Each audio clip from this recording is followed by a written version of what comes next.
who said it is better that 100 guilty persons escape than one innocent person suffer. You've taken the Otto von Bismarck approach of it is better that 10 innocent people suffer than one guilty person escape. No. Yeah. Well, okay, you have. No, right. I so haven't. No. Stop. You don't know anything about these January 6 cases. You don't know why these people are in jail. You don't know that a man is in Brooklyn right now for 3 years without charge or trial. And when Donald Trump says these people have been held for too long, you say, no, Trump is wrong. Keep them locked up. That's fucking fascist. Dude, you've been sitting here with no knowledge of the specifics of some of these cases. There is a man in Brooklyn right now. I'm going to say it again. No charges whatsoever brought. He's been in jail for 3 fucking years. For you to sit there and say it is good that he remains locked up is fascism. That is saying the hierarchical system of the courts and the government is just, and the process is all that matters. And I am saying perhaps 3 years is enough. Because I actually have moral logic and an understanding of these cases. Hence, my position on January 6th has always been the people who have attacked police must go to prison. But 3 years is a fucking long time for assault on an officer.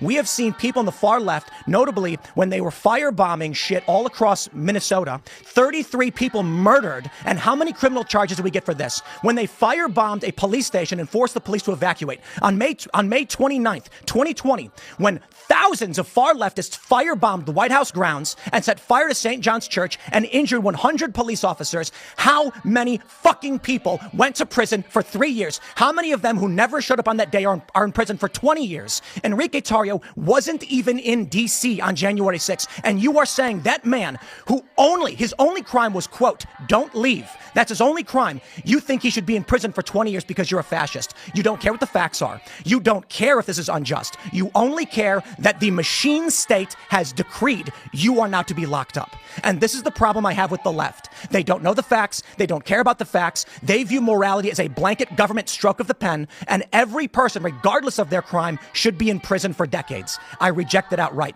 The people who fought cops should go to prison. They did. It's been 3 years. But when you've got people who are on misdemeanor charges for having walked into a building at 4 p.m. after the riot, and I know some of these people, they walked into a building for 2 minutes and walked out, and they got 18 months for that. I don't see you defending the innocent people who walked onto a public grass at a public building after a riot had been completed. You don't know. You don't care. You've taken a tribal position and people are suffering because of it. Now you say that Donald Trump saying the injustice that we've seen warrants commutation or pardons. You say that means he's advocating for violence. This is the ultimate problem. Then you cite a press release from Maryland saying, but the right's more violent. There is a distinction between a white supremacist as a right-wing group and a run-of-the-mill Christian conservative who showed up on that day not to protest. Let's talk about Brandon